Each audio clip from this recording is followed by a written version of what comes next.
I wanted to show the gears. Oh, you can see it there.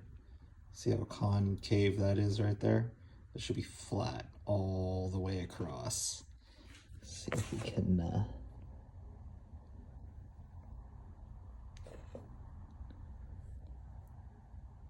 there you go.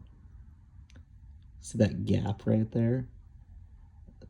That's supposed to be flat.